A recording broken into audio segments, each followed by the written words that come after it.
Ah, Explicator, you don't look happy. I'm not. This is a dreadful idea. Oh, have a little faith, Augustine.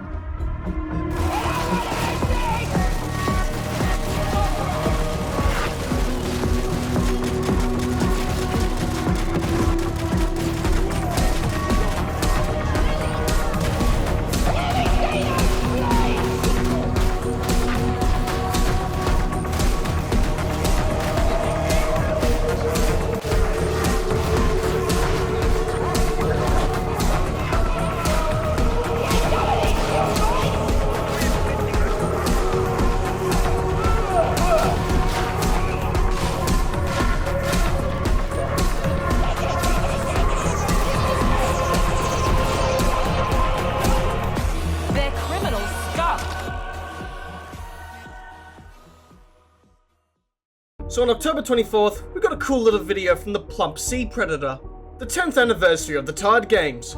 We got to see some stats on both Vermintide and Darktide, ranging from how many missions we've completed, how many kills we've gotten, the most deadly class, the most deadly enemies, and the most petted Cybermastiff. This is not enough pets. And by the end of the video, we got a glimpse at the roadmap for both games.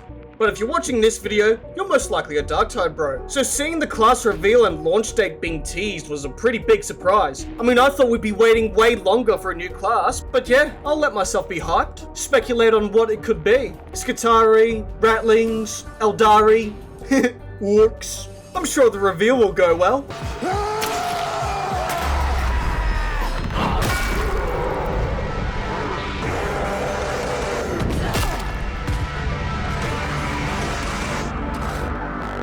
Anyway, the reveal was Hive Scum and the response was not very pleasing. I mean, the trailer was delayed for God's sakes and this is what came out of it. Comparing it to the Arbitrator reveal like... Our judgment. Prepare for sentencing. Ugh. It's rough. Now, aside from finding the Mechanicus fans dead in an alley, once we got some more details about this little meth head, I and many others warmed up to it slightly since it didn't sound too much like a clone of the other classes. Still though, we basically already had Hive Scum or Ganger already, if not in terms of gameplay, definitely in terms of personality. Be sitting around in a jail cell, don't it? Despite it all though, this is the class no one wanted, but it's the class we got. So in today's video, I'll look at this class and see if it's as bad as the trailer reveal, or does its talents shine bright. I just hope you're right about this. Aren't I always? Now before Rannick unleashed a bunch of meth heads all over the Morningstar, there was the free content update that came out first. I'll glaze it real quick because it was actually pretty good. Firstly, there was a new chapter added into the Battle of Atoma campaign. There are 3 missions including the new mission No Man's Land. Commissar Duquesne's character is now being utilised and instead of being tied to the Morningstar Havoc terminal, she's now barking at you in these 3 missions. You are falling behind. The heretic artillery is grinding us to powder. And with her is Raximilian Dragor, who is a part of the Mobian 53rd and is there providing commentary.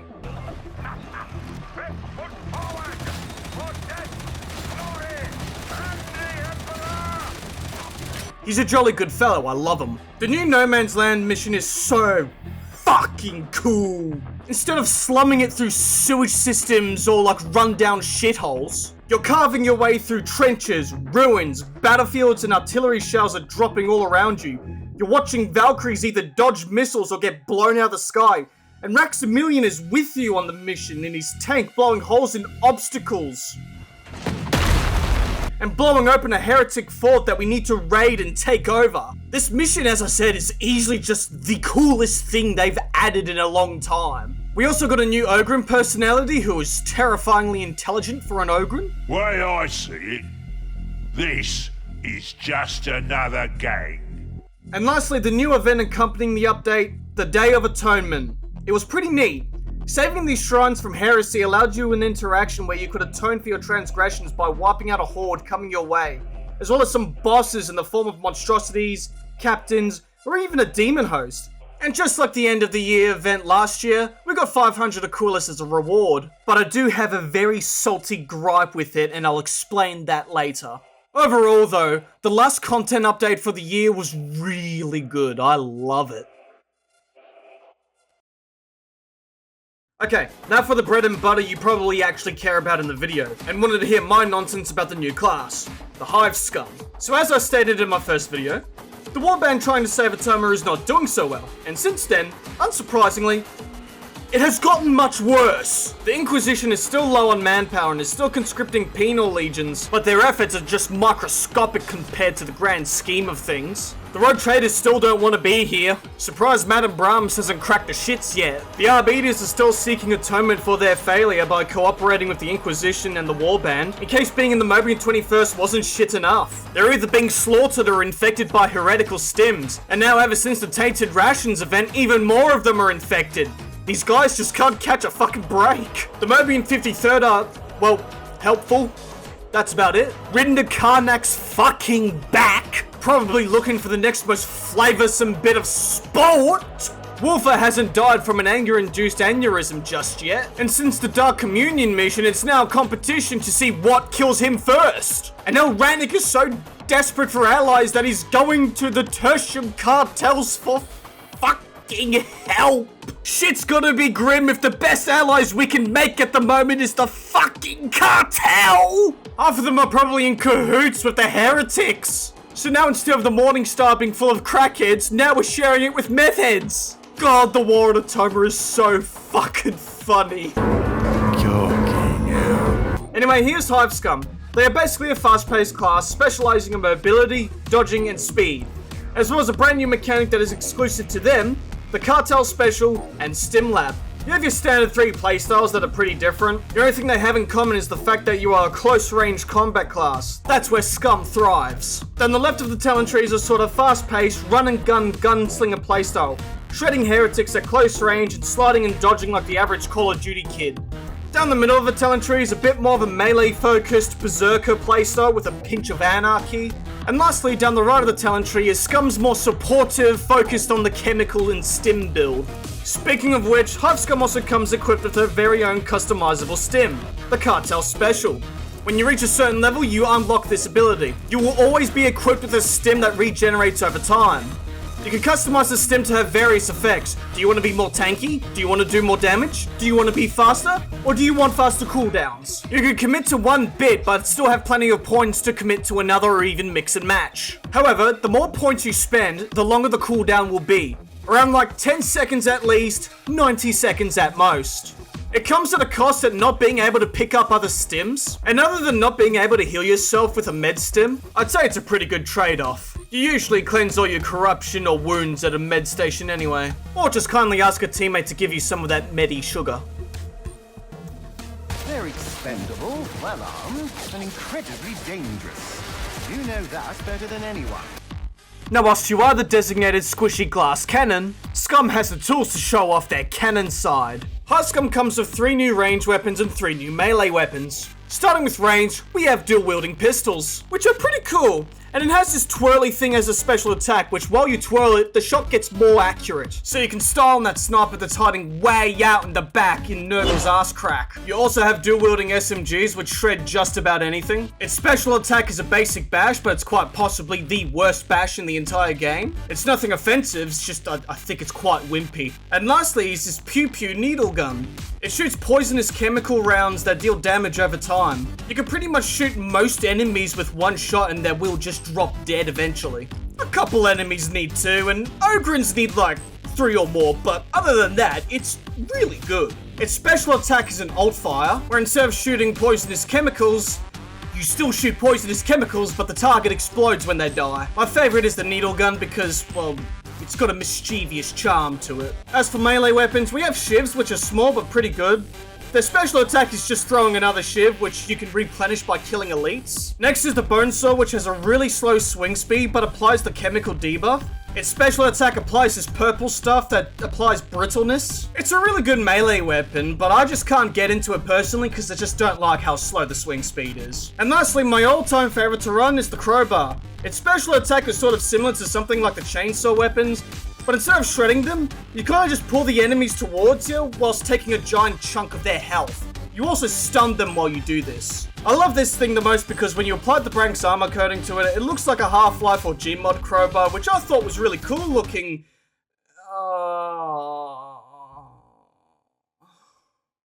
Anyway, moving on. For Blitz abilities, the Hive Scum can run an impact stun grenade that, well, obviously stuns. The stun radius is nowhere as big as Zealot's, but it can replenish one charge just by killing 20 heretics in close quarters combat. So it's pretty useful for when you need a quick breather. Next is a Boombringer, which at launch was pretty underwhelming, but after a couple of buffs and tuning, it's pretty good, and is also really fun to run. You can just about obliterate anything with this thing. Yes, even monstrosities. Sure, they'll eat a couple of rockets, but it's also really funny. And lastly is the Chem Grenade, which is arguably Scum's best Blitz ability. Since when you throw it, it leaves a giant pool of chemical sludge on the ground, and any horde that walks into it just explodes and dies. It's really good for crowd control in sticky situations. When it comes to combat abilities, you can unleash mayhem in just about 3 different ways. Your first combat ability and your default until you enhance it is Desperado. When activated, you don't consume any ammo in your reserves, and you also become impossible to hit by ranged weapons so long as you're sprinting. And while you're sprinting, you also consume no stamina, so you can just spray and pray for the duration. Shredding marked targets also extends this ability's duration until the 20-second mark, where the ability will just deactivate. Really fun for running and gunning. The second combat ability, and my favorite, is Rampage. Upon popping this ability, you deal more melee damage and you gain immunity to stuns and suppressions. Killing enemies extends the duration until the 20-second mark, where you'll become exhausted for 7 seconds, which that last bit is a bit strange, but hardly noticeable sometimes. And lastly is the Stim Supply Crate, which is a modified medipack where when you place it on the ground, you can heal upwards of 40 corruption over time and you can become immune to it for a bit. And depending on what you fitted on your cartel special, you can also spread its effects to your teammates. Really good for speeding up your teammates, or even making them tankier, or making them deal more damage, or just having faster combat ability cooldowns. This is the closest thing to a support character we're gonna get in Darktide. When it comes to creating your Hive Scum, it's pretty standard, with some life events and such being fitting of the class. But since you were born in Tertium and you weren't born on any other planet, you can pick whatever cartel gang you want to affiliate with. I picked the show because I just like the Carnival District. I also like gold. There's also the Tread Lighties, which are mainly based in the Manufactorums. You also got the Iron Riders, which are basically just train marauders. And then our favorite cartel of them all is the Water Cartel. So who the hell actually picks the Water Cartel? When it isn't Wormwood agents or Zola killing them, it's the heretics. These stooges are the Mobian 21st of the cartels, constantly dying. They also help spread the blight to the torrent with the water supply. I mean, like, come on. They're in cahoots with their heretics.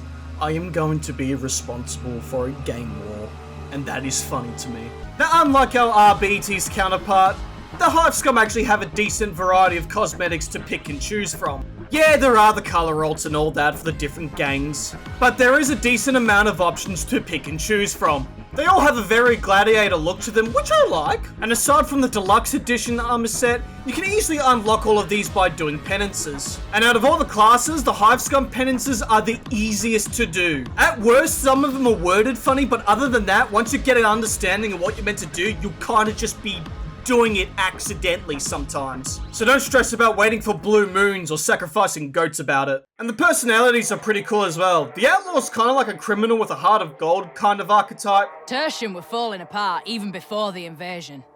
The good nobles don't care what happens to the tithe fodder living down Spire.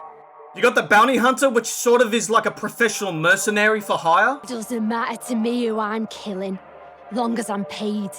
Nobles, Hive Scum, enforcers, they all come to me because I'm the best. And then you have the Arcanist that is, well... I think it's time to shake things up, really get the party started. Oh, it's gonna be fun!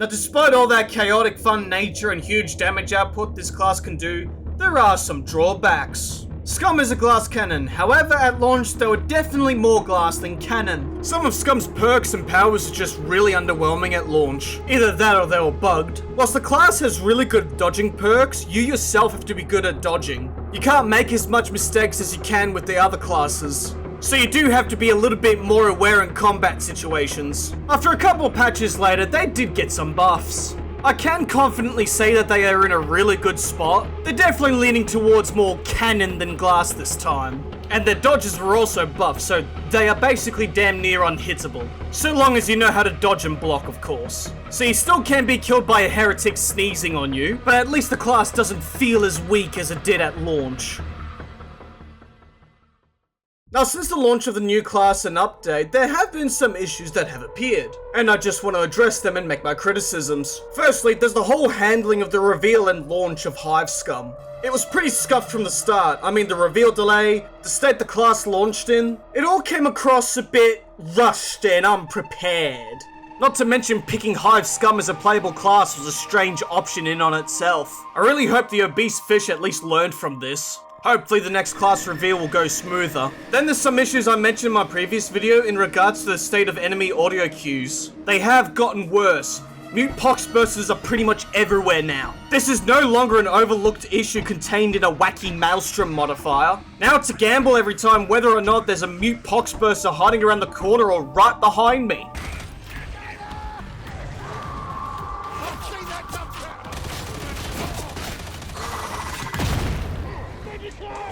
Poxbursters also had a larger blast radius for some reason, though that was quickly fixed, thankfully. Mutants are also still oddly quiet compared to a few updates ago. Some of Hive Scum's headwear stiffens the head animations, like when you run or even emote, their head is just locked in place. It looks goofy. And the Day of Atoma event was pretty cool, and getting 500 Aquilas for completing it is pretty nice. My problem is that compared to last year, the only thing you could afford this year in the store was a stupid little weapon charm. Last year's Skull event did the same thing, except you could afford like new weapon skins or weapon models. Sure, you can only pick one, but at least you had options. It's most likely because of that one-time deal of spending like $5 for 4,000 Aquilas that was floating around, which, yeah, I thought it was a pretty good deal.